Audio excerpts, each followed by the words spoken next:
Ladies and gentlemen, let's take a journey into the unknown.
The energy that surrounds us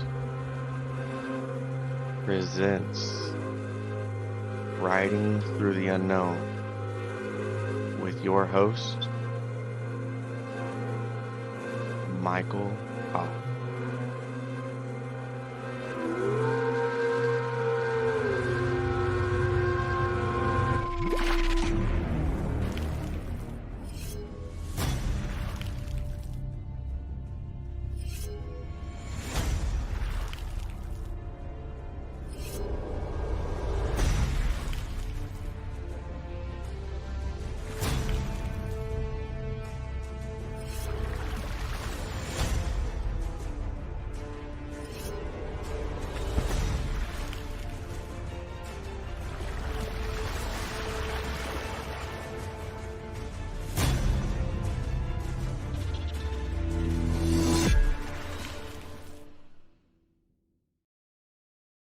And welcome to another exciting episode of Riding Through the Unknown.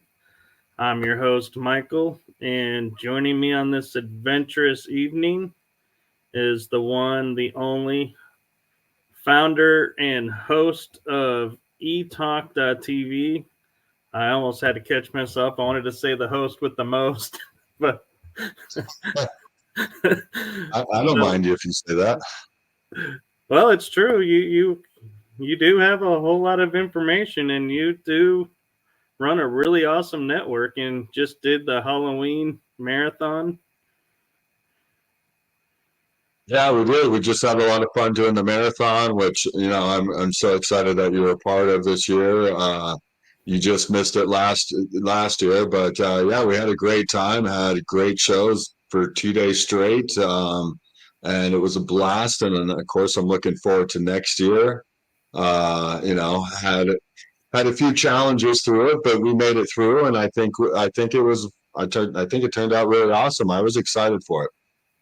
Yeah, I was excited to be a part of it, and also was excited with how it did flow and how everyone banded together and supported each other. And I think the most fun was having to look up the show that was following you to advertise that show at the end of your episode, so that it's like you were promoting the next show. And it was really kind of fun to, sit there and go, who is coming up next? What is this? Oh, and be able to promote it. Yeah, and the worst thing about that is I wrote you guys this big, nice, long email. I mean, I should have got you guys on a Zoom meeting way beforehand, but my life was really hectic before everything happened, and then that's hectic. But I wrote you guys this really nice, long email, which you got. But you got the day before the event, and I actually had it all written up a week before, and I thought I sent it out to everybody. I was even asking Dave. I was like, did you get my email? And he was like, oh, I didn't notice it. I'll check and I'll let you know. And then he never got back to me. And it was days later. And I think I was talking to JP and he was like, I don't see it in here. And I'm like, what do you mean? He goes, I don't see your email at all. So I go back and I check and I don't have it in the sent section. I only have it in the draft section. I'm like, man, I must have got, lost in the head and just totally forgot to send it. So you guys didn't know till the very end. Otherwise, I was hoping you guys could have figured out the show after years beforehand, so it wasn't such a big surprise. And I guess because you're not the only one. A lot of people out there are like, "Oh, who is this person behind me? And what is their show about? And what's the guest?"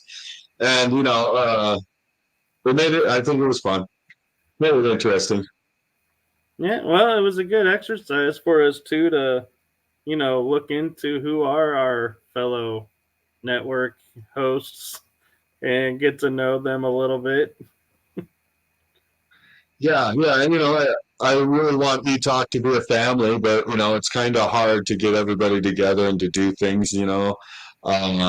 Hopefully, I can with the trivia show, I can start bringing more of the hosts on to compete against each other and get to know each other, because then we can support each other better and create a better network and help each other out in different ways. Because hosts like Dave Cruz and Russ and a lot of the other ones, they've all helped me with different things here and there on learning how they do things. Like, I use a Voicemeeter banana board now, an audio board in my computer, and it's all virtual.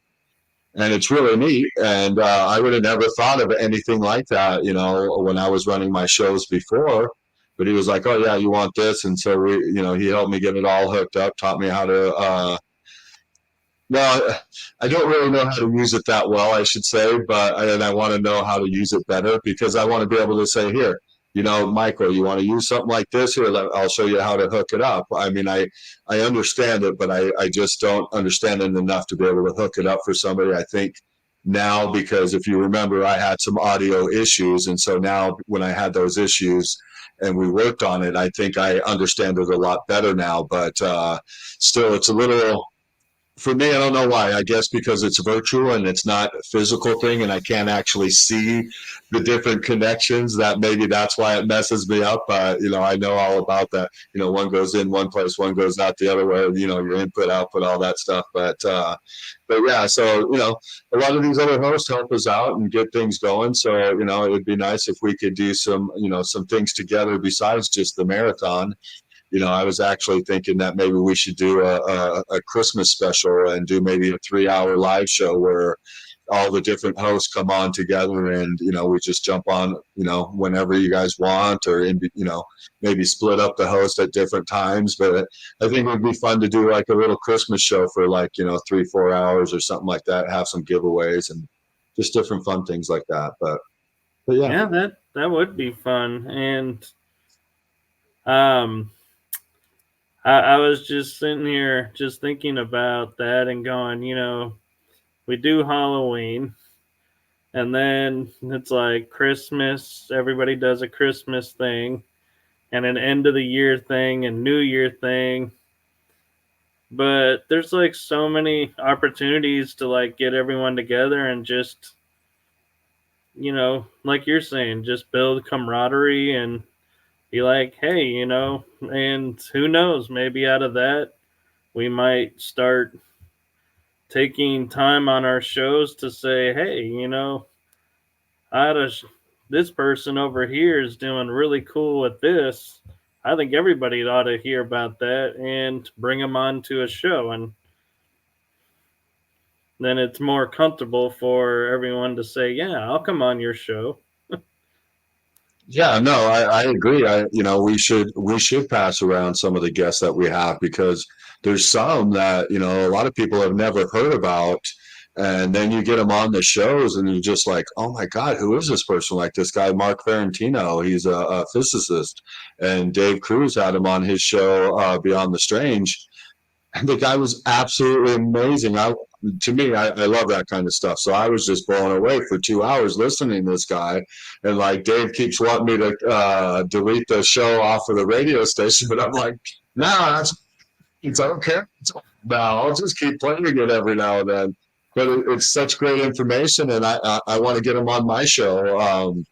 And I actually forgot about him for a while, and Dave just had him on his show again. So I'm going to wait a little bit, because I think that's just polite that, we don't have the same guest on back to back to back, Right. then that kind of, drenches it and dilutes the waters for the radio station and everything else. And just for your own shows, I mean, I think, kind of spacing it out kind of works a little bit better, but things happen. I mean, you had Brad Olson on your show, and it just happened that Dave had him scheduled for his show too. I think the same exact week you had him scheduled, so you guys had him basically back to back. And I want to say I had him on my show almost less than a month before you had him on your show. So it kind of dilutes the radio station. I don't mind. I mean, Brad's absolutely amazing. So, and what's awesome about that is the questions I asked Brad, and the questions you asked Brad, and the questions Dave asked Brad are three totally different topics. And so, you're getting Brad at his best, because Brad's just absolutely amazing. I call him the walking encyclopedia, because he's just, you can take him on a research trip, which I have taken him on, that I planned out. And the guy is just sitting there giving you more information than you do, on the research trip. And you're just like, oh, this is awesome, Like, some of the best things on the research trip is just the campfire, sitting around the campfire with everybody, chilling and just telling stories, man. And you hear some stories that just blow you away. And, truthfully, that's some of the funnest times for me on a research trip, is just out in the middle of nowhere, around that campfire, just talking with the boys. Yeah, and you're pretty much in the Unitah Basin area, right? If I understand kind of your location, or you're really close to it. Yeah, I'm really close to it. I live in Salt Lake City, and so the Uintah Basin is about an hour and a half away from me. And so it starts basically in Duchesne, Utah, and it runs all the way out to almost to Vernal, I think. I don't know if it stretches all the way to Vernal, Utah, which, truthfully, I couldn't tell you how big of an area it is, but I want to say it's about a 250 square mile area, somewhere about there, give or take some. But it covers a huge distance, and it has the Ashley Forest in there. It has several different amazing ranches, as you know, anywhere from Blind Frog Ranch, Skinwalker Ranch, Space Wolf Research, which that's one of my good buddy friend Ryan. It's his property, and that's right next door to Skinwalker Ranch. You have what else? I feel like I'm missing something here. Bradshaw. But, it's Bradshaw is actually out in Sedona. That's in the Sedona area. But the Bradshaw Ranch is so much similar to Skinwalker, and what's happening in all these places. Bradshaw Ranch is an amazing place. I've been out there before, and it's a unique place as well too. And they're very similar in ways on that the property, when they were taken over, it was taken over more or less by our government and kept away from us. So it makes you really wonder what's going on in these places. Up as far as, Skinwalker in the Uintah Basin, I luckily get a chance to go there quite often. And so we get to, I get to experience that a lot. So, but yeah, so they're unique places for sure. Well, I don't want to say unique. I think there's a bunch all around the world. It's just have they been noticed like this? Skinwalker Ranch definitely got a huge name back in the mid to late 90s with the Shermans, who owned it originally. And then Robert Bigelow, he was a hotel millionaire up in Vegas. He lived in Vegas, and he ran hotels and all that stuff. And I think he had a motel chain or something like that, and sold all of that and went into the space business, because that was always his passion and dream, because he had an encounter as a kid with a UFO, and so he's just always had that passion for the bizarre. He created nibs and all of that fun stuff, and but he bought it off of the Shermans, and the Myers, who owned it before the Shermans, definitely they had crazy experiences there as well. So it's definitely a unique place. But with Bradshaw and that, they're really similar. A lot of things that Linda Bradshaw experienced there, and their kids, and well, the whole family there.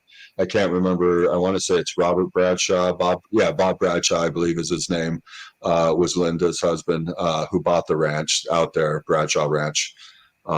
He was a stuntman and a cowboy for Hollywood, and he would go out and find film sites and stuff out in the middle of the deserts for cowboy movies and stuff like that.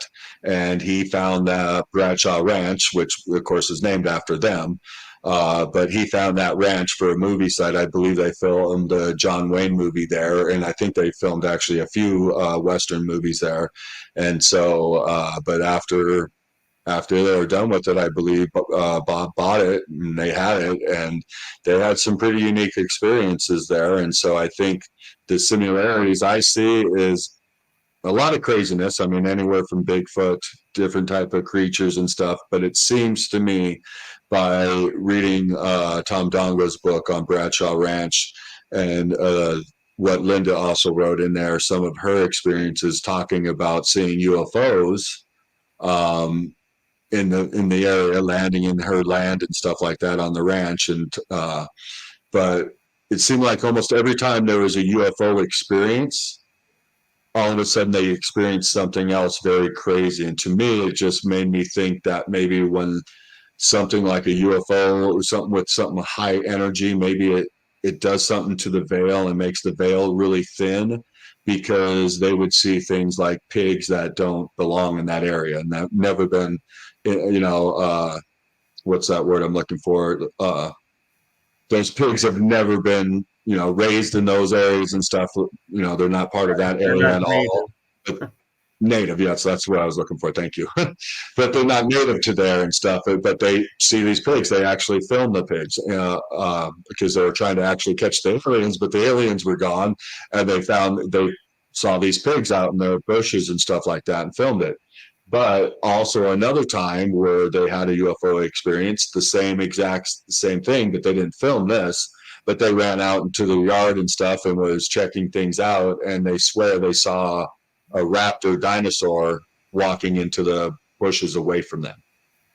And so it just seems like the veil goes thin, and maybe you can see through time, and maybe these are just glimpses in time. I don't know, but that's just the feeling I got.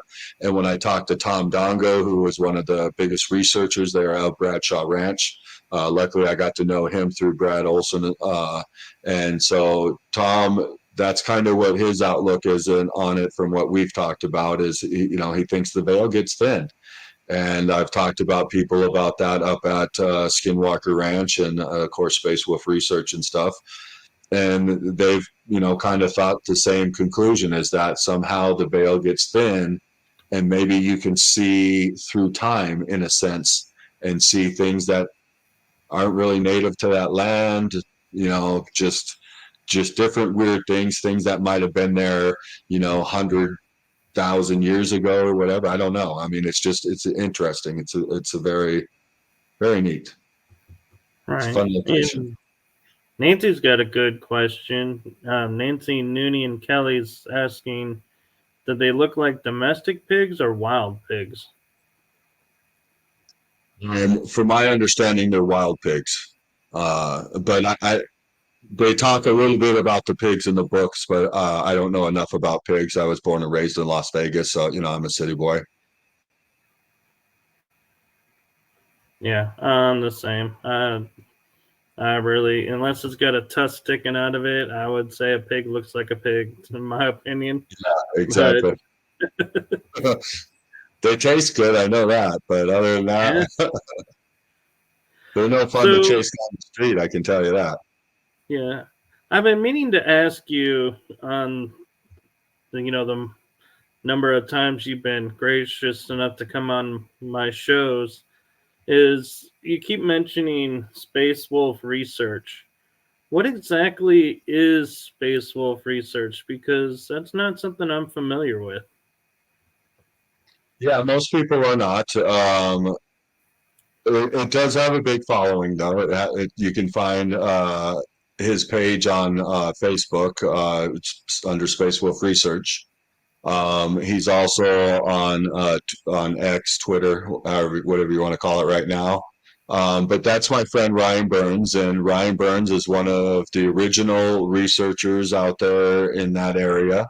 He had an experience when he was younger, and it hooked him. And this was before Skinwalker Ranch was Skinwalker Ranch. This was back, I believe, when the Shermans still owned it. I think, he first had his experience before Bigelow came into the picture, if I remember correctly.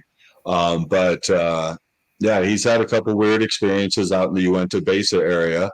And so he stuck around that area and I believe he was the local fisherman beforehand and was a fishing tour guide beforehand. But he stayed around in that area. He ended up buying property in Duchesne. But they would go out and research, and he researched with some of the other big researchers out there, like you'll see on The Secret of Skinwalker. You got Ryan Skinner.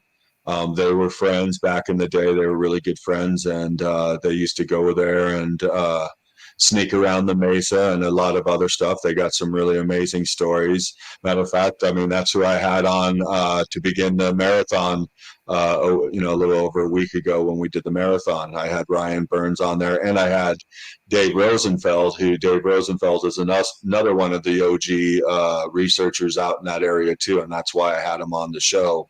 So we could talk about some of the older stories that a lot of people don't know, some of their stories. So Ryan was so fascinated with that whole area. Like I said, he just stuck around.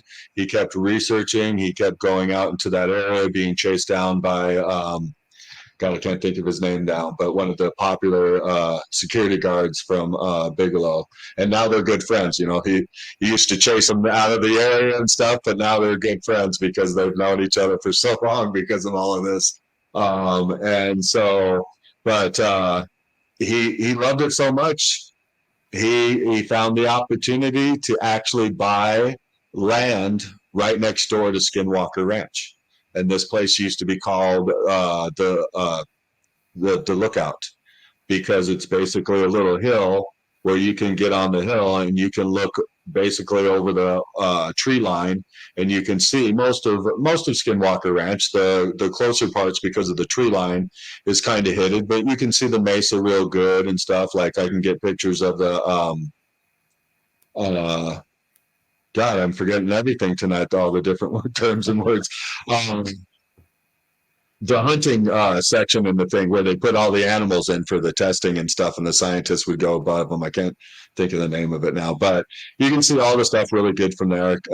And so he was lucky enough to buy it. He just doubled his land the other year, and one of his neighbors was selling some land, so he doubled his land right there.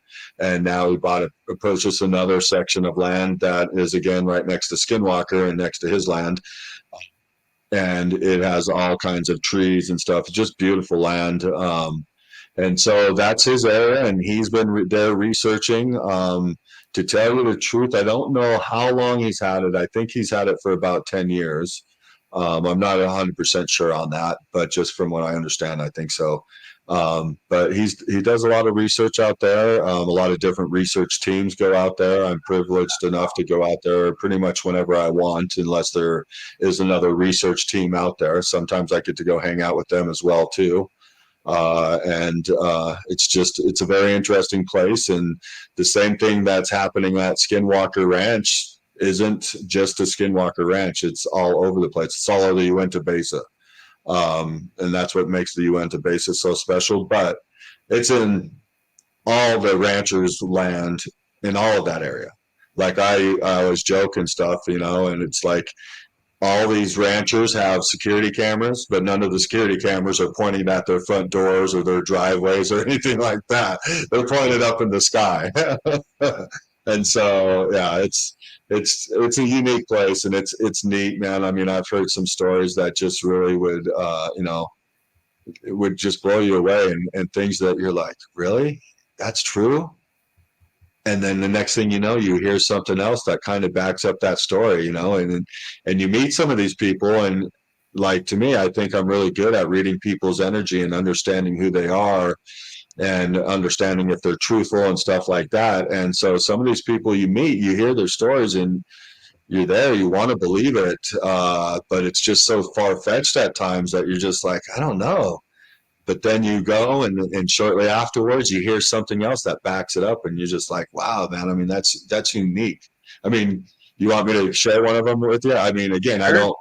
This is a story I would believe is true, and I believe David Gresh, who just had the hearings, I think he kind of confirmed it. I'd have to go back and watch the video, but one of the neighbors out there that has lived out there basically his whole life, out next door to Skinwalker Ranch, and basically he lived in the trailer that is on Space Wolf Research. He grew up in this trailer there. The trailer is really crazy and has all kinds of crazy things that happen there too. But this guy says at one point, I think it was the late 90s, where in the middle of the night, all of a sudden, all these floodlights would go on in the Skinwalker Ranch yard.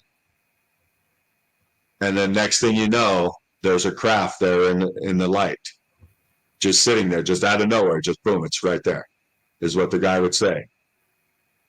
But then he said, he said that there could have been hybrids and different things there, but he says there was like military guys there, and if he was to guess what they were doing, they were transporting drugs and contraband, and basically dealing drugs right there. And I believe David Gresh came out a few weeks later after we heard this story, because I'm just like, very, very interesting story. And it makes you think, because this is my first thought was like, hey, what a perfect way to smuggle drugs and contraband or whatever you want to smuggle, because nobody's going to go, look, they're doing smuggling drugs. It's craft. And so the division's not for you. So I think it's a smart idea, but we heard the story, and it was just like, I mean, the guy, you want to believe him because he's just a likable guy. And it's like, why would he BS you anyhow? I mean, he has so many other amazing stories and stuff. And so, because he's lived there his whole life, like I said. And so, like, probably a week and a half later, Ryan's contacted me, and he's like, check out this story that just came out. And I believe it was David Gresh that just came out with the story. So I could try to track that down for you. I wasn't expecting about talking about it tonight. Otherwise, I'd have it for you. But I mean, just it's a crazy place, and what's going on there is kind of crazy. They talk about the curse and everything, and the Skinwalker curse, and I mean, I can get on board with that, but the more I'm out there, the more I learn. I'm not sure if that's the real case. Maybe that's just a story to get people, their mind going different directions and not really seeing what is truly happening there. Right. And I kind of wonder too, with the team that's on the Secret of Skinwalker Ranch, and I get Dragon and all of them, working for Frugal. And so I'm like, yeah, Frugal. you guys are. He's not frugal at all. But, oh, did I mispronounce his name? Yeah, you said frugal with the R. It's fugal. Fugal. F-U-G-A-L. Yeah. Apologies, Brandon. But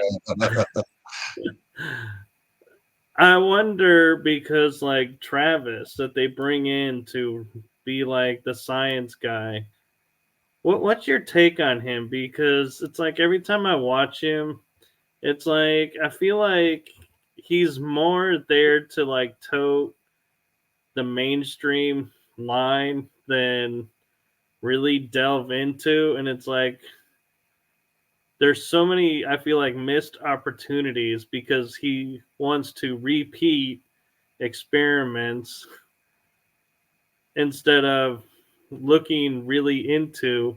But then as it gets deeper into the show, I think we're like in season 4 or 5, he's like, he kind of flips and he's like, hey, we need to drill. Something's here.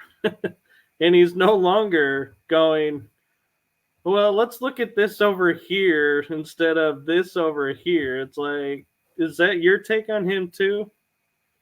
I mean, I've been lucky to. I've been around him quite a bit. Not just Travis and stuff, and not like I'm buddies with him or get a chance to hang out and talk with him. But I've seen him at a lot of conferences and stuff like that, and I've heard him talk at the conferences about the other guys on the show. And so I do know for a fact that when he first got on the show, he says that he didn't believe any of this stuff. He thought everybody was a nut job. And so it took him a lot of convincing to realize that, hey, there's something really is crazy going on there. But then again, I find it hard to believe because isn't it? I mean, I forget the exact department he works for, but doesn't he work for like the DOD or something like that about UFO stuff? And so it's like, I don't know. I don't know. I mean, but you hear him talk with the guys and stuff, and you're like, okay, I can kind of maybe you thought they were all kooks and you weren't all in at first, and now he's getting to be all in, and that could be why. Could just be the writers on the show, but I mean, I can guarantee you they're not sharing everything that they know that's happening there, or they're not sharing, and I should say, and they're not sharing all the experiments they're doing there. That's for sure. They're only feeding us little bits and pieces here and there. And so, I don't know. I mean,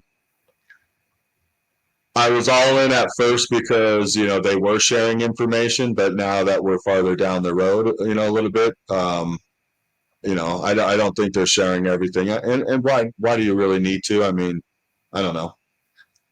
Right. I'm not sure. I don't know. I don't want to put my foot in my mouth on certain things, but I don't. They very much could be just an extension of the Bigelow stuff, and they're just maybe feeding us a little bit of information here and there just to keep us occupied. But if you've been around in that area enough, you know that there's much more going on there than what they're showing us.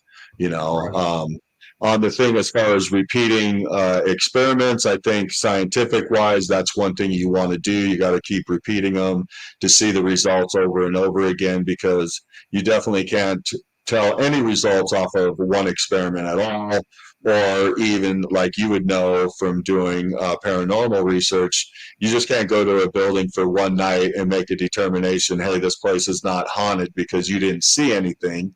You got to give it time. I mean, anytime I'm going to go do a research trip, I plan on it for at least 3 days, 3 nights. Otherwise, unless I can't fit that long of it in, I'll go for just fun, but I'm not going to, totally feel like I know that place unless I get at least a good 3 days. And even then, you got to repeat it over and over again.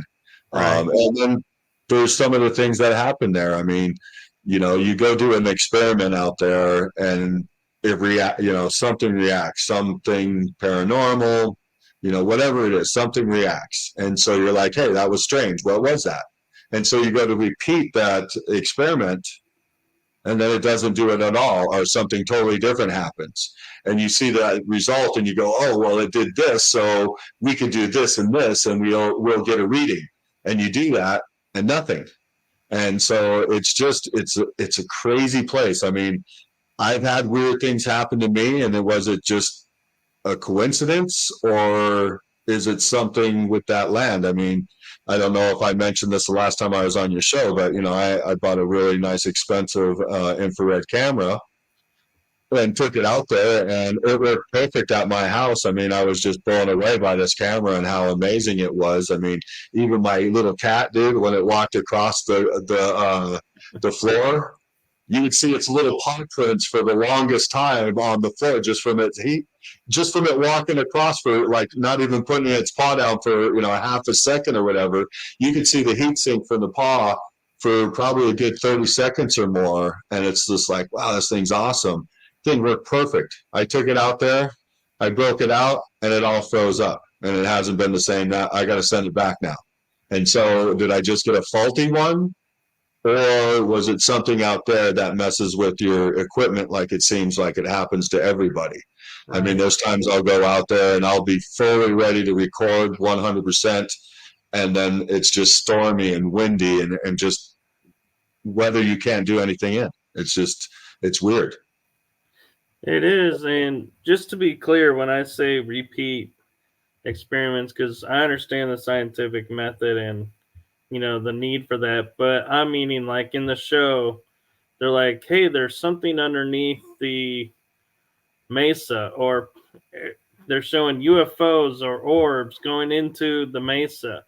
And then the next episode is, okay, we're going to shoot rockets again into the triangle to see what's up. And I'm like, why are we repeating this instead of investigating that? And I'm wondering if that's the show doing that and trying to say, hey, we're getting too close to something over here. Let's shift everyone back to here.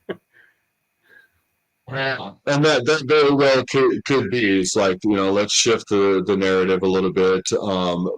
But then again, it could have been that it could have been as simple as they were just filming things, and that one thing was more interesting than the other. Maybe they got no results off of the other stuff, and they're like, I can't really put this in the film because it's not going to grab anybody's attention and stuff.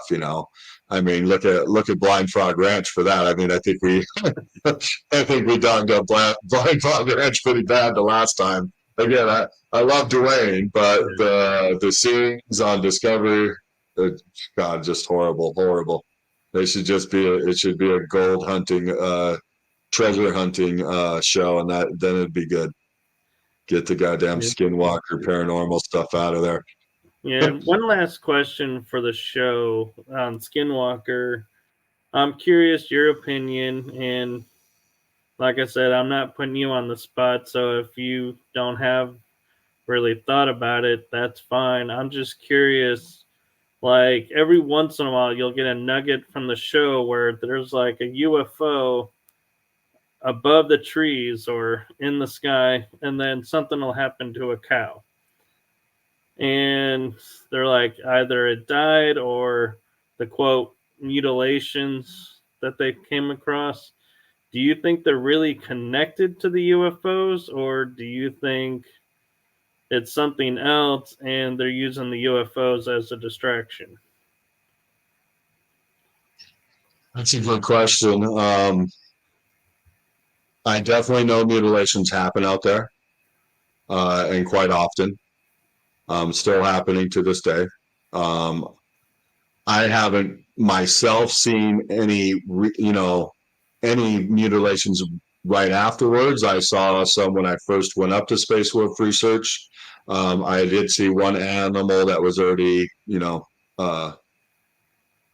dissolving or whatever, degrading and stuff for quite some time, and it was still in the yard though. But I would suspect that they're part, the UFOs are part of it. It seems, I don't know this for sure. But just things that I've read and researched and stuff, it seems that they use those body parts for certain things, whether it's to eat, whether they're using the blood for something, maybe they're doing it for research reason to see the radiation and different things like that. Who knows? Maybe they find those parts of the cow delicious. I don't know. But not only are cows mutilated, but there's reports of humans being mutilated quite often, and that out in Peru. I don't know if you heard of the story. It was a few months ago about the face peeler out in Peru. Matter of fact, I was supposed to have Ryan on my show a few weeks ago, and we were going to talk about this stuff. There's humans, and there's all kinds of things that are mutilated all the time and dropped. And it's interesting because a true mutilation, the blood's usually drained all the way, and there's no blood. and the things are surgically cut like nothing else. Like, I mean, me, Brad Olson, my friend Eric, the Awakening Man, and a few other of us was up at Rachel, Nevada area 51 area several years ago, and we left. We were just leaving for the day. There's a hot springs just right up the way from there, and we went to the hot springs, and everybody chilled in the hot springs, and then we all split up from there, and me and Brad were heading back up to Salt Lake City, up to my house for skiing time. And Eric went the other way and was heading back towards California where he lives. And we weren't even separated for 15, 20 minutes when Eric's calling us on the phone. He's like, "Oh my God, there's a mutilated cow in the desert." I don't know how he saw it, but if you know Eric, he's everywhere, and he's just looking at everything. But he was sending us pictures right away, and we were just far enough away from him that Brad didn't want to turn around. And it's like, really? It's like, how do you see mutilated cows all the time? I don't. I want to go see it. I mean, I want to get home too, but I'll take an extra hour or two out of my time to go see a mutilated cow.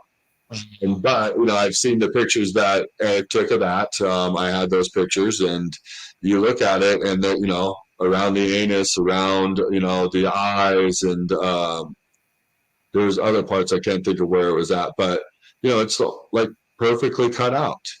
And the other things that happen when they're mutilated is that no other predator will eat it. It'll stay out there. Typically, if there's a rancher has a dead calf or something like that, they can just drag it out to the edge of their yard, and the predators will eat it, or even drag it off their yard. But the predators will eat it and get rid of the carcass and everything like that. But not when they're mutilated. They're like doused with radiation or something, and the animals know this, and the animals won't touch it. So that's another good sign. And so that's one sign that we had with the one that Eric found just a few years ago, that it was out there. It was out there, looked to be out there at least a couple weeks or so, dead. And there's no predator that came up and chewed on it at all, not even nibbled one nibble off of the thing. So there's a lot of interesting stuff. So are they tied to UFOs? I would think so. I mean, just from what I've seen and learned, but I mean, how do we prove that? So it's hard to say, but I would have to say yes, it has some type of tie and connection. Why are they doing that? It's a good question. Whether they like them as food and like that stuff for food, maybe the blood is used for something for aging, because you listen about satanic worshipers and people like that, and I forget where they get it from, but I want to say it's something out of this world. But they use human blood. We've heard of adrenochrome and stuff like that, right?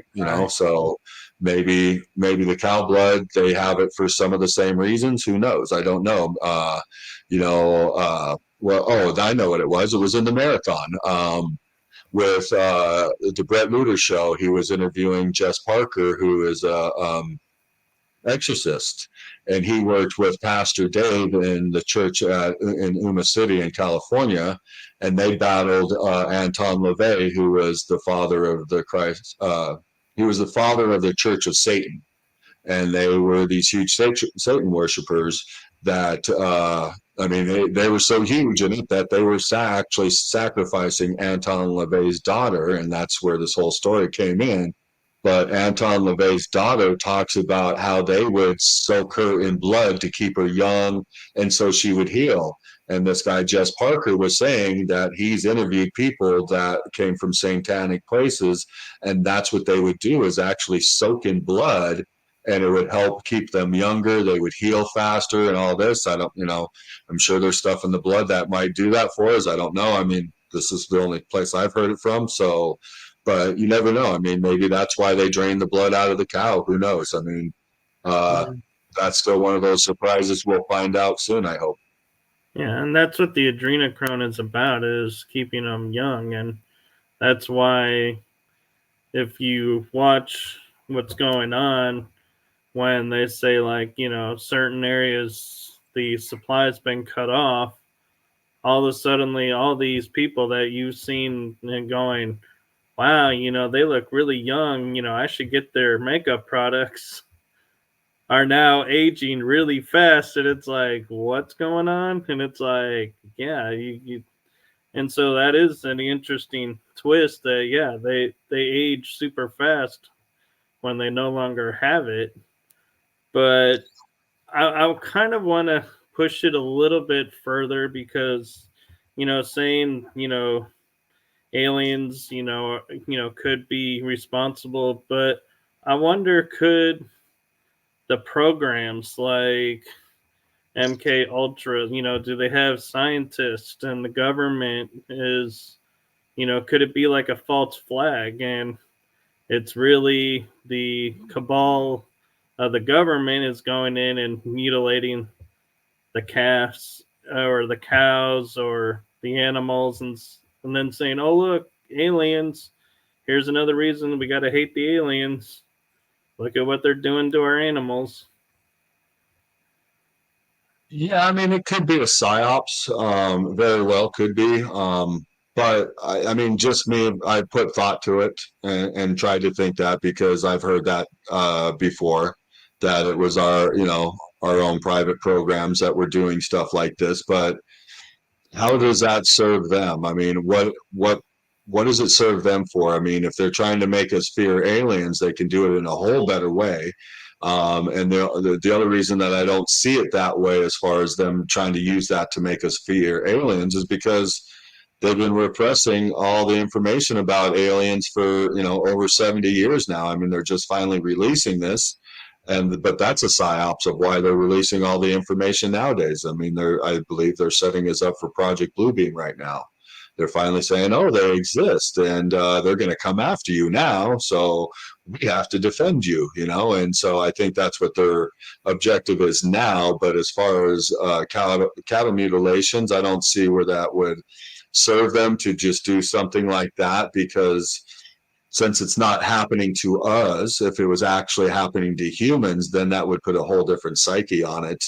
But I just don't see how it would serve them. And even if they're using cattle for certain body parts, it doesn't serve them. Why just not, buy a cattle farm somewhere and have all the cattle you need, and you can sacrifice them and do whatever, and nobody would ever know. So, I mean, that's why I just don't, for me, it doesn't make sense that it would be one of our black op programs. I think it seems more like it's happening with some other beings, and for what reason, I can't really tell you, but because I don't really know. But I mean, I find some of them very interesting and some of them plausible. But as far as our own black project operations, I just, me personally, I don't go there. I don't see how it serves them, and why would leave the evidence laying around if they were using it that way. Well, it's interesting you say that, because as you were saying that, one thing popped in my head that they've been trying to do recently that I feel like is something they could build up, and it seems like in their playbook is having the plant-based food now and the insect food. Well, how do you do that? You got to get rid of the meat. How do you do that? You make people afraid of the meat. Well, what did they do? We had mad cow disease, the mutilations, and people are getting afraid of beef because all of these things being pieced together. And it's like, all of a sudden, it's like, wait a minute, this really could be black ops. And because I have a feeling all of this plant-based food and the insect food is a psyop, and they're trying to quote unquote depopulate, because people aren't meant to eat plant-based chemical stuff or bugs, and so our systems are going to reject it. We're going to starve, we're going to get weaker and die off, in which case they've got what they wanted. And so that's where I'm like, with the mutilations, thinking, it could be them trying to help, planning ahead and going, okay, now we can push the plant-based because we have all of this fear of what's going on with the cattle and creating shortages that aren't really shortages. Yeah. Yeah. And, I agree with all the food stuff you just said. I agree 100% with that. I just think if you're going to create a narrative, you can do a better narrative than just the mutilation part of it. But everything else you just said, yeah, I think that's all psyops. Yeah, they're 100% going to try to get us to start eating bugs. They're going to save the meat for themselves because it's what the protein does for us. The protein does a certain thing for the body, and it makes the body react, and our emotions will react a certain way. And so the protein in the meat help give us, that, I want to say it the right way so it doesn't, it gives us that fighting edge in a sense. It makes us question, it makes us stand up for ourselves. It has a certain chemical reaction that creates that type of feelings within us. And so if we don't have meat, we become more docile. And Right. so I think that's a big thing because they don't want us to stand up for ourselves. They don't want us to stick up for ourselves and have that energy about us and stuff. And so, and one, I know a lot of vegans wouldn't agree, and maybe vegetarians wouldn't agree. But meat is just amazing and it tastes great. Should we be eating it? I think when we evolve to a certain degree, I think we will stop eating meat and stop eating other things. But I always like to get in that conversation with vegetarians and vegans and stuff about, well, we should eat plants and not eat animals. Well, what's the difference? What is the difference between an animal and the plant? The plant can't give you the puppy dog's eyes, but the plant's still a being. The plant is one of the most divine beings there are on this planet. And so we're going to eat up the divine being. I mean, not saying that the animals aren't divine, but it's about how you give it energy that makes Right. it what it is, if that makes sense and stuff. So if you bless it, like, we should learn from like the Native Americans and so many other ancient cultures and stuff. I got one of the best things in my life was I got a chance to go up to the Hopi reservation years ago in 2012 and got to spend some time with the Hopi elders. And one of those Hopi elders was sharing to me just, the eating cycle and how you bless your food and all these different things. And that he talks about how when he eats, he doesn't say a word. He focuses in on his food and is blessing his food from every chew, just everything, and just constantly blessing your food and thanking creation for giving it to you and all of that. And so it's just an amazing eye-opening way. And so it's just realizing that you're one with everything and working with everything. And so it's how you bless things that and how you look at things that make things wrong or right. There is no wrong or right, really. There's a yin and yang to things, but there's really no wrong and right. And so I don't know, I'm getting into a long story here, but back to the bugs and everything. So, yeah, they're going to try to get us to eat bugs. I mean, that is a psyop plan right there. They're forcing that down our throat for sure. And so if you want to force the public to go that way, I think the mad cow disease would be a more way to frighten the public to go, whoa, whoa, whoa, we better not eat anything. Look what it's doing to these cows. They're flipping out. I don't want to end up like that, so I don't want to eat the meat. When I saw mad cow disease when I was younger, I got nervous and stuff. I was cautious about eating the meat, but it was what they were doing to the cows. They're forcing the cows to eat other cows, and it made them go crazy like that. Or at least that's my understanding of what happened and stuff. I could be wrong on that, but if I remember correctly, that's what they were doing, was making the cows eat other cows, and you're not supposed to do that as an animal. I don't think you do that in any species where you eat your own species. I think that would make anything go crazy probably, but that's what I heard they were doing, and that made the cows go crazy and stuff. And so, but that would scare the shit out of me for sure. And I'm pretty smart about my food and stuff like that. And so, like, well, I won't get into that, but yeah, I think there's other ways to scare the people into that. But they Right. want us eating bugs. They want us all that. Yeah, for sure. And the bugs, you're right. The bugs are not made for humans, human consumption. And so we'll start to lose a lot of different nutritions. We'll become sickly. I heard there's actual stuff in some bugs that will actually start to make you sick because of the reaction to it. So yeah, we've got a lot of different psyops going, but I don't think the cow mutilation goes into that, or at least for me personally. I don't think it goes there. I think there's a lot of other ways you can go there. And again, that's why my conclusion is, I feel that it is coming from off-planet beings, or, who knows, maybe beings from inside the earth. But I think somebody outside the human race is picking them up and doing something with them. Right. And I mean, that's one of the things too, is I always am cautious about, when I'm going into like delving into like the esoteric side of things, is because you can start easily connecting dots and creating scenarios and pictures, and it all sounds logical, and it all, and everything, you sit there and go, well, there's no proof of this or that, but they wouldn't leave proof right out in the open of it. And so it's like, it must be true. And it's like, well, no, that doesn't make it true. And it's like they say, beware the proverbial rabbit hole, because you may dive down way deep and you passed like 5 feet above what you're looking for, but you were like, no, so focused on this that you kept going. But the one thing with the cabal is they do put it out in the open. That's the thing about the cabal. They'll put it out in the open because them putting it out in the open frees them from infringing on our free will. And they do. They'll put it out maybe 20 years beforehand, but listen to Bill Gates. What was Bill Gates saying, back in the early 2010 and stuff? What was he saying about vaccines? What was he saying about viruses back then?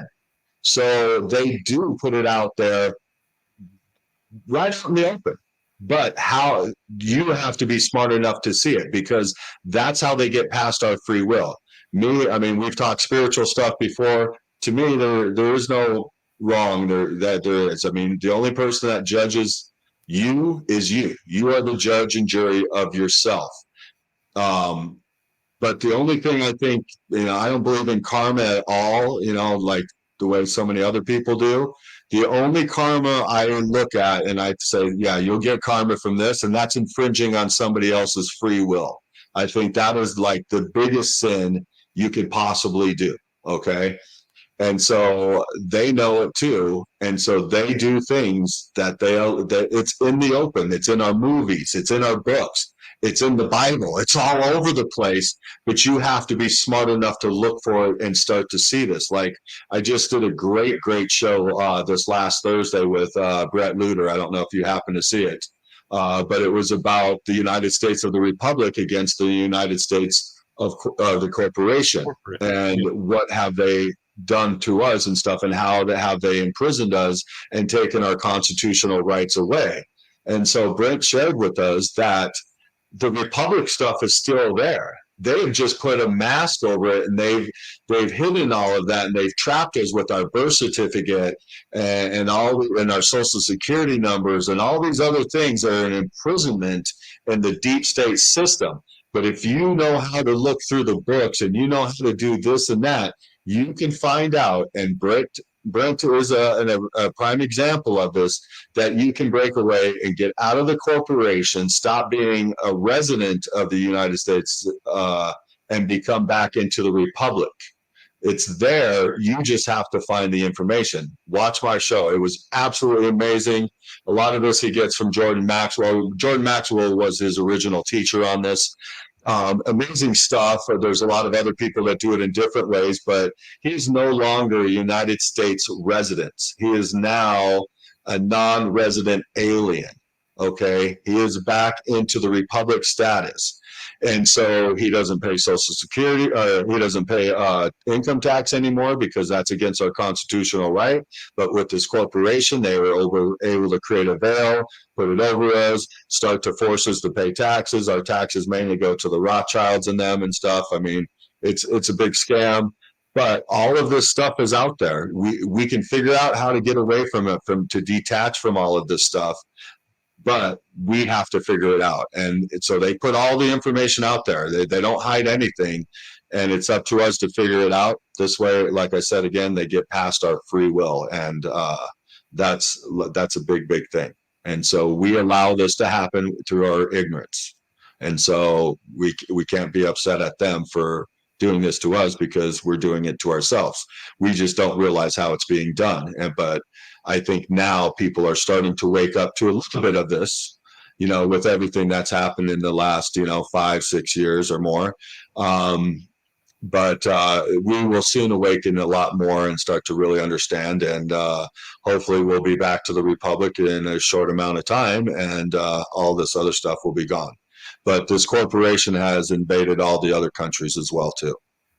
Right. And talking about being out in the open, I feel like, I don't know why I never put this together, and maybe, it's like we were talking about where you go down the rabbit hole and there is no rabbit hole, but your mind makes one. I was just thinking about, like, when we were talking about the mad cow disease in the 80s, I believe it was, there was one other big event that took place in that time frame that everyone has hence forgotten and figured left with that was the cloning of the sheep, Dolly. Remember that? And Yeah. I can't help wondering, was that a psyop? Because one, there was only one, they claimed one sheep was cloned, and then they shut it all down. It's like, really? Do we really believe they stopped cloning when they successfully cloned a sheep and it worked, and science would go, okay, well, we did it, so we're done. We don't need to do this anymore. I seriously doubt that, and I wonder now, have we been eating cloned meat? Because people who eat sheep, if one was cloned, did the cloned sheep Dolly have offspring, and did that transfer to others, or what effect does that have? And I don't think we ever really sat down and thought about, how are we having shortages of meat when we can clone the animals? That doesn't make sense anymore. Yeah, no, 100%. And you're right. I've never thought about that. So good thing I don't eat a lot of lamb, but not to say that it's not happening to the other animals as well, too. And that's a big thing, because I wouldn't trust that. I trust nature. I trust the creative energy of all that is, but I don't trust man. Where does man think that they know how to act as God and change what God has created in just the last few hundred years? I mean, where do we get off thinking this? I mean, look at what we've done to our own plants. But again, I think this is by design. But a plant, if you plant a plant in good soil and give it the nutrition it needs, and don't put any bug repellent on it, it will create its own bug repellent. Okay. And so a nice, strong, healthy plant will not be eaten by bugs, because it will put out its own repellent and repel the bugs itself. Okay. The weak plants, just like anything in nature, and this is again where you got to look at nature and how does nature act. You look at any weak animal, any weak plant in nature, and it gets eaten. Okay. The wolves go after the weak. The Native Americans, when they go hunting, they pray that they get the ones that will not make it through the season. So they, and the wolves know this, and the Native Americans know this. You don't go after the head of the herd.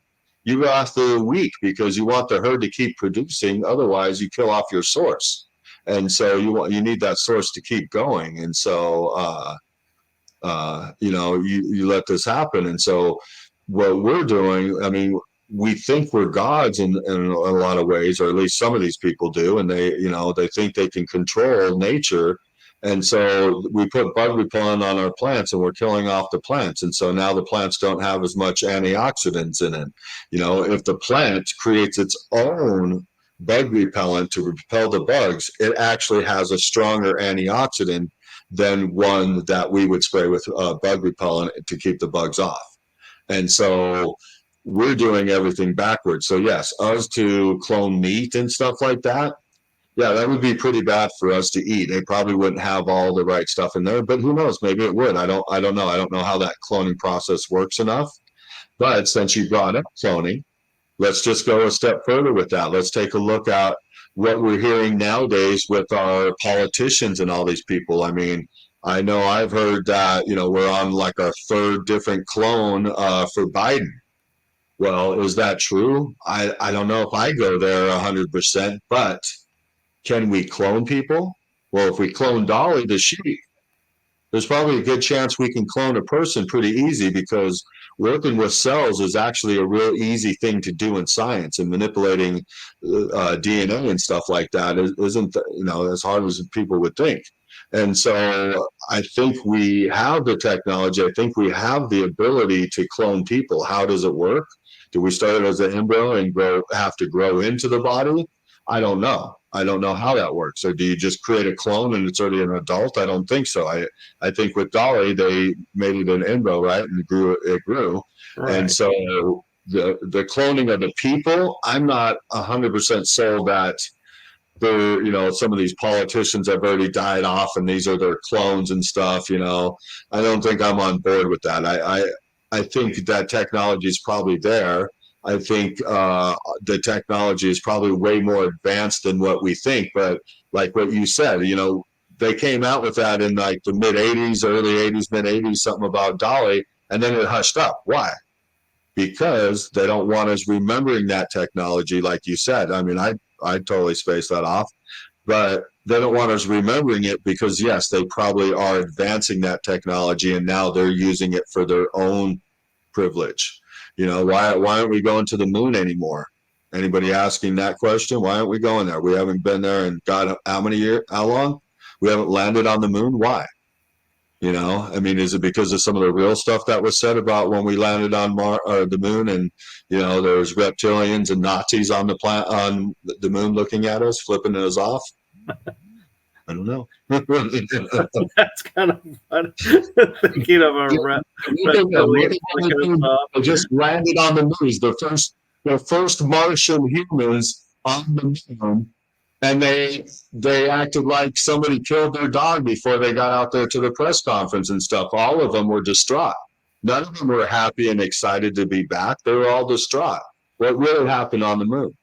Why didn't we go back?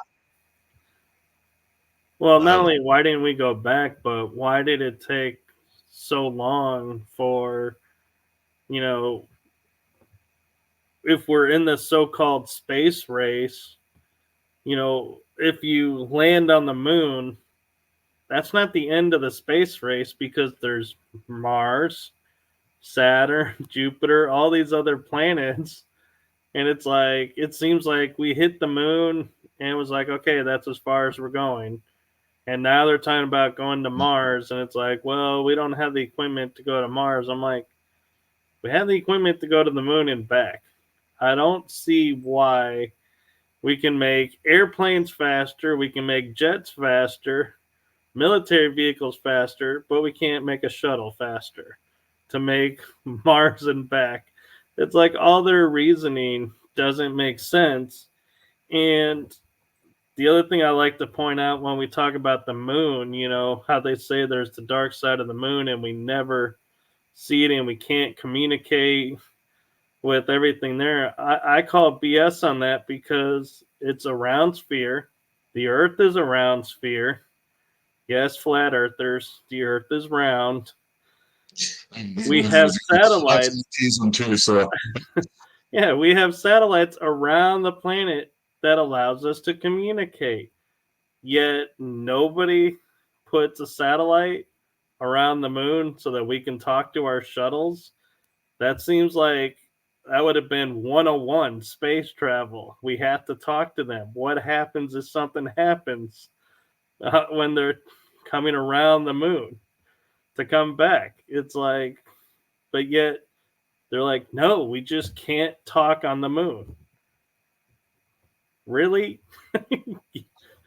Yeah, I mean, look, they're able to communicate back and forth. Yeah, and they just use basic stuff. And so, one of Von Braun said, before we even landed on the moon, he was like, I can get you to Mars, you know?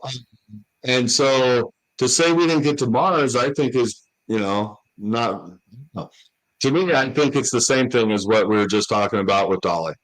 We saw the technology and then they hushed it up on us and they just try to keep us in the dark. And they do their thing and they can keep us, most of the public in the dark for a long time. That's the whole same thing with this the climate change and all this BS. You know, most of us don't know enough about the earth and the climate of the earth and all this stuff so they can pull the wool over our eyes. They can do it so easy because we mainly focus on our own lives and what we specialize in our own lives. And so many of us don't specialize in the climate and all these things, so it's so easy to pull the wool over our eyes. So they do it with so many different things. But yeah, I mean, to tell us that we don't have the technology to get to the Mars now. And I mean, look at the landing craft that they landed on the moon with. I mean, to me, I look at that and I'm like, I I knew we got to the moon from because of other stories and stuff like that. I do believe that me personally, I think they filmed it. I think it was a Kubrick filmed it. Right. Um, I think he filmed it because I think it was too important of an event. We had to beat Russia, whether we faked it or not, that we made it to the moon. But the one time every time I look at that landing thing, I'm just like, okay, that looks like it's been made out of basically tinfoil. How in the hell did they get onto the moon with that and even get back to any type of craft or back to the earth? I don't know. But that thing just looks like the the shittiest built thing ever.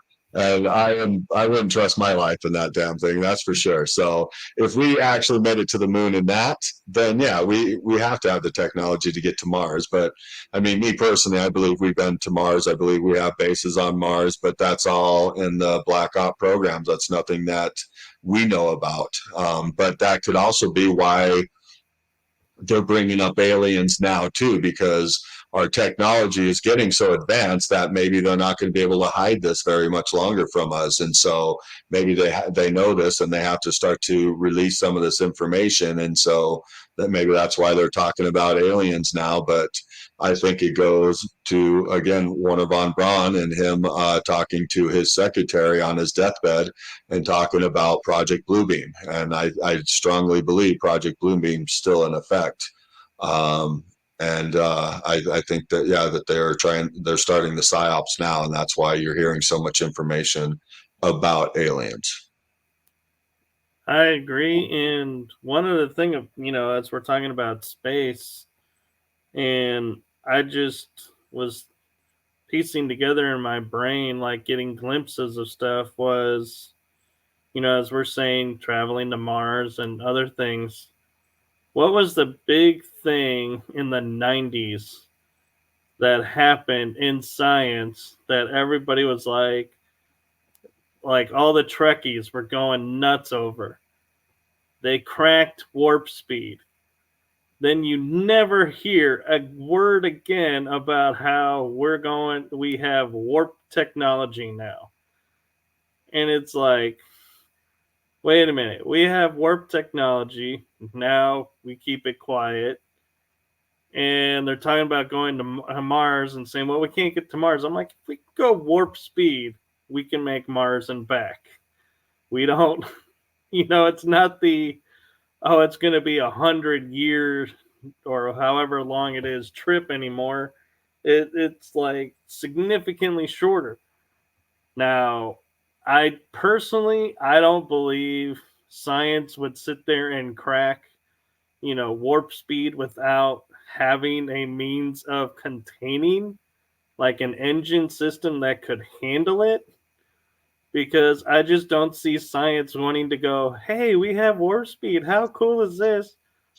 But now we have to go to the drawing boards and build an engine that can contain it. It's like, no, I think they already had the engines to contain it. and just needed to fine tune it and figure out how to attach them to a ship. And where did they get all this technology? I mean, look at how fast we advanced from a horse and buggy. So where are we getting all this interesting technology from? So are we getting help from somewhere? Is it retrieved crashes? I mean, I mean, such an interesting subject. That's why I'm so happy I got into it. I mean, there's never end on interesting things to talk about. There truly isn't. I mean, look at how we've jumped around. We were mainly coming here to talk about Uintah Basin. Look how we've jumped around to a million different topics already tonight. But that's this whole field. I mean, it's so amazing, and the same with spirituality. I mean, it covers everything, and that's why I'm here. I mean, my studies into UFOs and stuff is more of a spiritual growth than it is about, hey, I want to see an alien. I mean, I want to learn more about creation and life, and so I've studied a lot about the planet and everything like that, and just regular life. So maybe now it's time to learn more about the stars. So I just think it's such an amazing topic and so many cool things. And what's going on right now is just absolutely amazing too. I mean, it's a crazy time on this planet, but what a perfect time to learn how to center yourself and stay centered and learn how to actually control your existence, while existence could look chaotic around you, for you to be able to stay centered and whole. What an amazing challenge, and what a gift we have at this moment. It's just, do we take it or do we sit here in fear? Exactly. And the funny thing about what I love about doing series like these and episodes like this with you is we were talking on a prior episode, and I can totally rein in everything we've been talking back into the basin, because remember we were discussing the one episode where they found underneath the mesa area in the dirt where the drill couldn't go horizontally through, that they were having material that was similar to space shuttle material. And so we were talking about that, and it's like, yeah, so, is there a connection between space and the basin? Well, how can there be space shuttle material buried deep under the ground of the basin if we didn't already have that technology?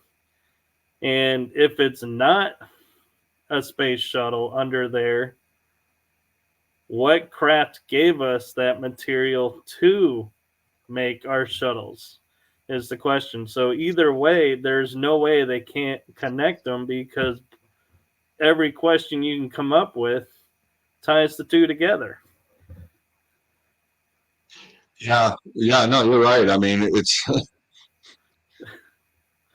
yeah, I don't even know what to say there, because you know what, it's just, I'm waiting until, unfortunately, maybe I have to transition and go to a different lifetime to be able to maybe get some of these answers in between. Maybe, maybe there'll be a guy on the other side that'll give me a lot of these cool answers, or maybe we'll make it through all the chaotic stuff, which I think we will, and we'll go into that golden age, and a lot of these different things will be answered. Because I think, one thing we need to look at when you talk about what you are talking about now with finding that type of material under the ground is it an ancient civilization?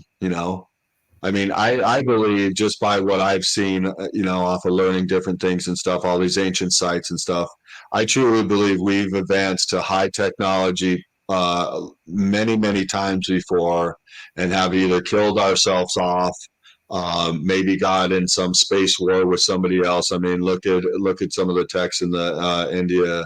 What is it? The Veda? Is that the Indian Bible? The Veda, something like that. Yeah. Where they show all the different the battles in the skies, and there's even the German newspaper, an ancient German newspaper, I think from the 1800s, that shows a battle in the sky too. So who knows how we've wiped ourselves off of the face of the earth before, but I think we have many times. And I think that we've had, very, very advanced technology here before. And so maybe that's it. Maybe it's some old place from thousands and maybe millions of years ago that is still under there that they're digging into, and that's why they're finding some type of material like this that they've already found this type of technology back in that time. Maybe they built it around their structure underground to help it for heat and stuff like that. Who knows? I have no idea, but I mean, these are just thoughts that would go through my head about stuff like this, because try to think about every aspect you can and every angle you can to try to figure out more stuff. So you just don't know how it got there. But yes, I'm just as interested as you. I think there should be some digging going on there. Why isn't there digging? They say, well, it's cursed to dig, and something's going to happen when you dig. Well, the gamma radiation. That tells me even more. Let's dig. Maybe we raise the insurance policy on everybody here, but let's dig. Let's get to the excitement, because it's going to only happen once, and then we're going to find out, or we'll all be cursed and we'll all die. Whatever, we're going to die anyhow. So let's go for it, man. But I don't know. I mean, I think, me personally, I think they have a very good idea what's under there. I think Fugel knows what's under there. I think Bigelow knows what's under there. I don't think the Shermans or the Myers had any clue what was under there, but I think it's been under there for a long time. Yeah, I think Travis knows too. Travis could probably be privy to it. I would assume he would. If Fugel knows, then I think Travis would know, and maybe, I don't know. It's just, nowadays we don't want to trust anybody, or at least I don't. Trust level is very thin nowadays with everybody, and so. With Travis, who knows? He could be the disinformation guy on there trying, because everybody wants to believe in him because he's the science guy. And so maybe he's, throws out the smoke screen. I don't know. But I think something's under there, especially talking to other researchers. My friend James Keenan, he thinks that there's a UFO base under there, an ancient one. I would probably agree as well too, just from things I saw. I think I shared pictures with you on the last show, the infrared pictures in the chat room, right, that Terry Carter shared with me. So I do believe there's some type of base under there. I keep referring back to for some people, talk about, they made that series, the Project Bluebeam, a few years back, and for some reason that just canceled, and it was a great series. I think it was doing really good from what I saw, and they just canceled it right in the middle of I think they're starting to film their second or third season, and they just canceled it. I want to say third season. And I think it's maybe because the information coming out, maybe people were questioning it too much. Why was this top secret? And so if it was top secret, maybe there really was something about it. But they did a series episode on Skinwalker Ranch, and at the very end of the episode, they show the Meyer kid going, the Meyer kid would keep disappearing and stuff. And he disappeared, and they found this like doorway and tunnel under one of the ranches, one of the homesteads, and they followed it through, and it went to an underground military base. And it just made me wonder, it's like, why would they have, I mean, nothing like that was in the whole episode, but all of a sudden at the end of the episode, they show the kid in this military base watching TV, like they were allowing the kid to come there and influencing the kid or whatever. But it was just all of a sudden, boom, there it is. And it's like, why did they put that in there? Is that a little truth bomb that they're, trying to throw out to us and stuff, saying, hey, yeah, we have possession of it, And so it makes me wonder, do they actually, does our black op programs actually have possession of the ancient base, ancient city, whatever it is underneath Skinwalker? And again, I think we talked about this on the last episode, but yeah, it's interesting for sure. Yeah, and Nancy has she asked an interesting question earlier, and we kind of gone round robin back to it a little somewhat, and she said maybe they are looking for the weaker group and they are looking for weaknesses. What the info they can make subtle changes to meats that alter our makeup to want to follow them with a question mark. So yeah, I mean, I think she's 100% right. I think that's the purpose, is because you can manipulate things in a huge way. And if you manipulate the genes and stuff like that, I mean, look at our food. Our food has an influence on our emotional state. Just regular, healthy, organic food will have a change in your emotional state. When you eat from one fruit to a different fruit, or maybe vegetables, they all, because of the chemical balance of the fruit and vegetables, it has a different reaction within your body, which creates a different emotional reaction within you. And that's one reason why they want us to stop eating beef, because again, I can't really express that state I'm looking for, but with meat, it makes you more, I don't want to say aggressive, because that, that looks bad, but it gives you more of a fight attitude, a fight or flight. No, not fight or flight, but just a fight attitude, to where you defend yourself, stick up for yourself. You just have that good attitude. But she's right. it gives us the hunters. It changes you. Yeah. Yes. I guess that's the best way to put it. And so, yes, it changes you. And so they will manipulate our food. And that's why we have GMOs now, because they are manipulating our food so it doesn't do the same thing that it did before. And that's why people are getting sick. That's why people get obese, is because if you go out there and just buy regular fruits and vegetables, and you're not getting organic, unless you're getting it from a good source, that stuff has no nutrition in produce, or no produce. There's no nutrition in the produce. There's no value to it. And so people can eat as much as they want, and then they'll find that they're hungry afterwards. The reason they're hungry is because their body's still looking for the nutrition. And the only way to trigger that reaction in the physical sense to go eat is to make you hungry. So when it's looking for nutrition, you still feel like you're hungry because you might have just ate something that has no nutritional value at all. And so that's a lot of people's problems. And I know this because I thought I ate well, but about 5-6 years ago, one of my great friends, Sheila, she's a nutritionist, and I went on her program, and she taught me so many things I didn't know about food, but the importance of eating good nutritional food, good organic food. And just because it says organic doesn't mean it's, the best thing for you out there, because now they'll use that label just to get you to sucker you into buying it. So you got to know the different sources and what's best, and so, but you want good, healthy food. And when you eat good, healthy food, you become healthy. You don't need as much food. When I'm eating good and healthy and I'm not going out to eat as much and all of that, I eat a third of what I typically would eat in a day. I really do. And I could go 10, 12 hours without eating, without no problem, without even getting hungry, because my body has the nutrition it needs. And so food is so important to every aspect of our body. First thing is your emotional aspect. Your emotional aspect, how you handle your emotions, is the most important thing for you. But then, like we were just saying, your food influences your emotions by what you're eating or what you're not eating.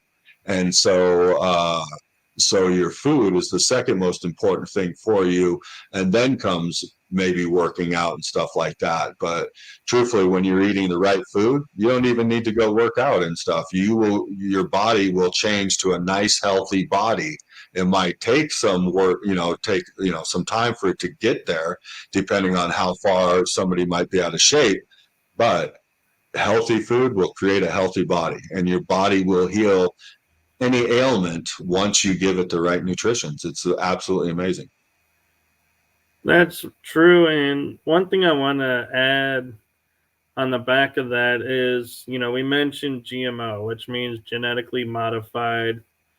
I don't even really know what the O stands for, but it's genetically modified. But the way they get around that is you have to be careful, because Like we would buy pizzas at a store that was known for, healthy food, and it wouldn't say GMO.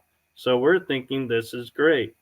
Flip it over and it says bioengineered ingredients or contains a bioengineered ingredient.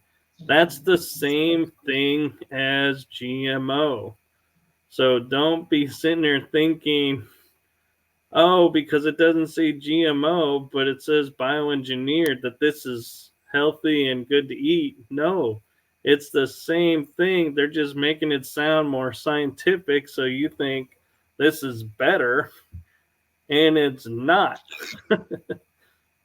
Yeah, no, they use marketing words all the time. Natural. They're now organic. Organics on everything. And look at it. You got to read the labels. I mean, that's one of the very first things that Sheila taught us in the nutrition program, how to read labels. You read the labels, you look at the labels, see what's inside the ingredients and stuff.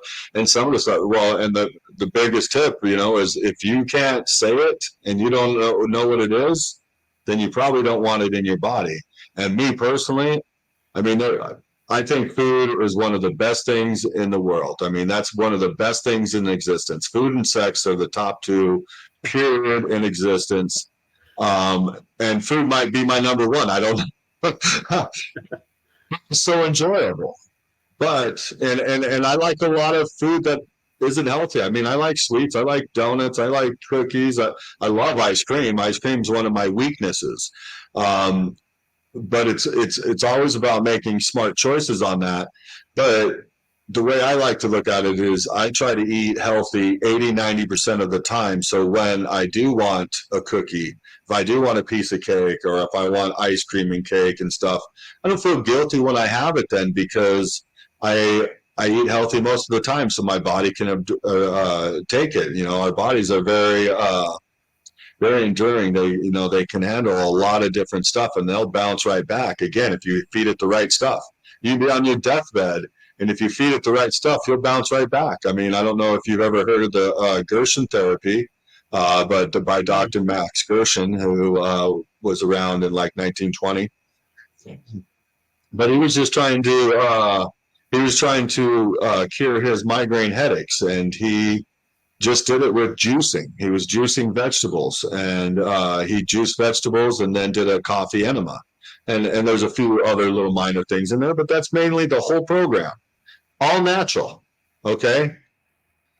He went on the talk radios because not only did it cure his migraine, but then they found out it started curing tuberculosis, and then it started curing this, it started curing that.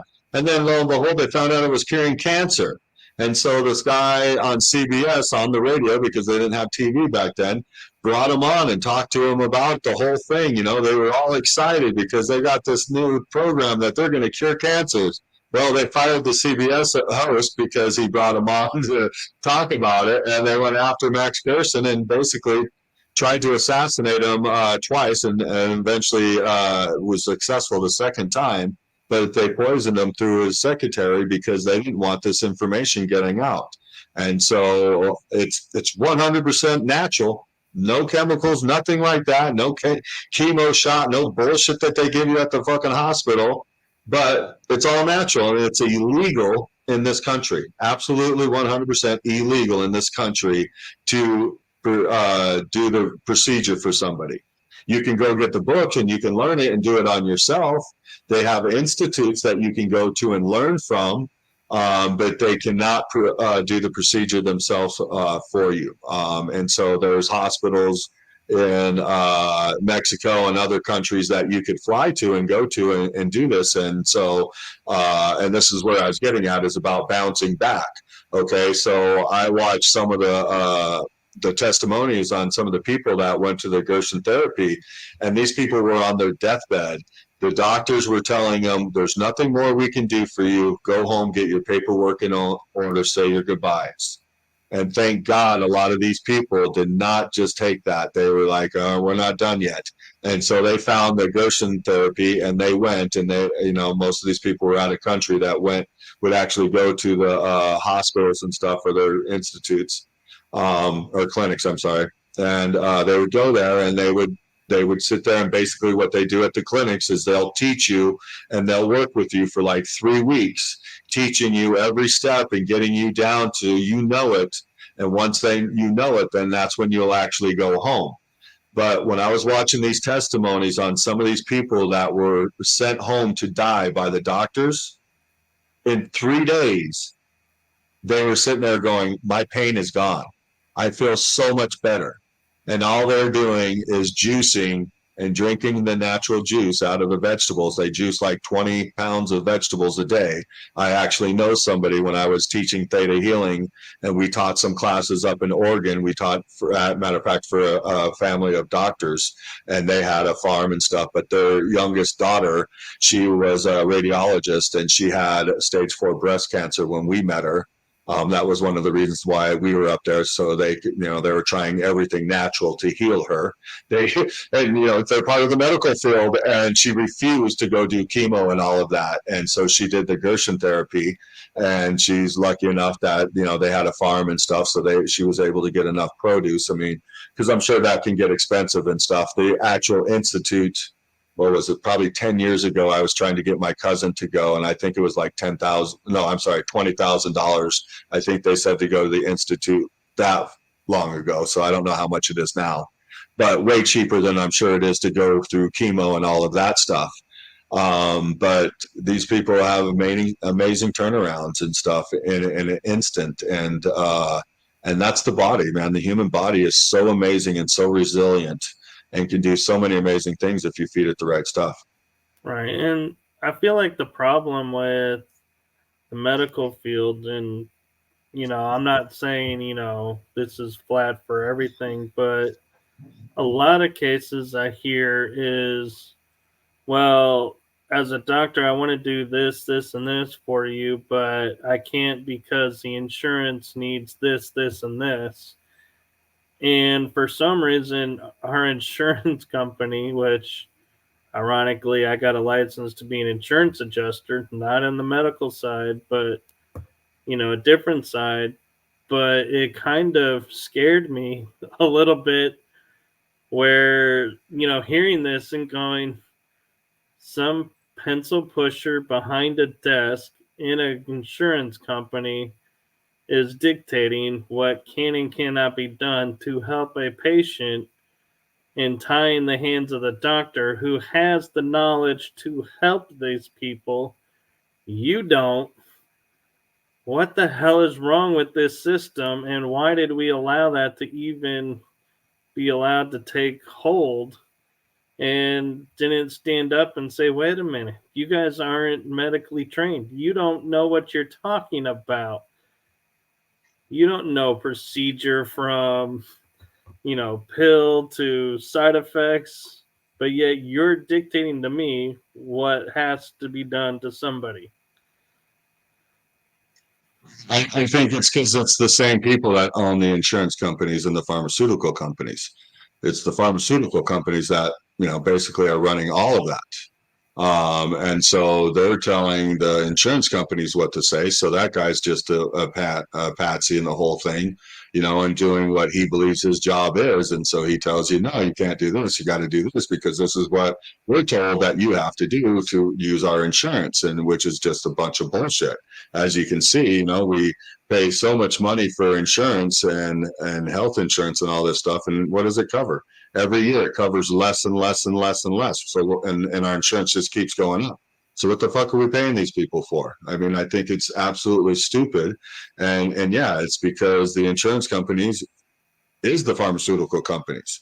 They're just, washing both hands of their, both sides of their hands with our money and stuff. And so it's asinine. And when I was going through a lot of the ThetaHealing classes at first, I'm kind of looking at the doctors like, hey, these a-holes, they're against us and stuff. But, you start to realize it's like, no, that's not it. I think a lot of these doctors, probably 80-90% of them, are very loving people, but it's the system they go through. And that system is, again, run by the pharmaceutical companies.